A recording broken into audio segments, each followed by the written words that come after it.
Stretta dell'Unione Europea in chiave green sulle case, documento che sarà presentato la prossima settimana, ma le anticipazioni trapelate fanno già promettere da parte dell'europarlamentare Paolo Borchia l'alzata delle barricate. Si parlerebbe di niente vendita o affitto per tutti gli immobili che consumano troppo e non si metteranno in linea con le direttive dell'Unione.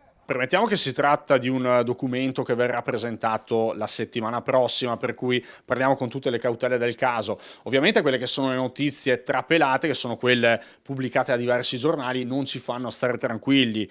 Secondo l'Enea, il 35% degli edifici italiani si trovano in classe G, quindi parliamo di edifici un po' vecchiotti, vetusti, chiamiamoli così, e mettere fuori legge gli edifici in classe G costerebbe qualcosa come 120 miliardi in 10 anni. Il rischio è che molte case potrebbero essere tagliate fuori dal mercato immobiliare con conseguente impatto sulle famiglie. Poi addirittura l'approccio di impedire la vendita o l'affitto, chiaramente ci rendiamo conto che andrebbero a mettere in crisi tantissime famiglie che magari negli anni hanno investito per cercare di lasciare in eredità ai figli piuttosto che ai nipoti un immobile. Per cui da questo punto di vista, sia come Lega sia personalmente a Bruxelles faremo le barricate, perché questo è un approccio totalmente punitivo che non ha nessun senso e non permetteremo che venga portato a termine. L'efficientamento degli edifici è indispensabile, conclude Borchia, ma serve riflettere su tempi e investimenti.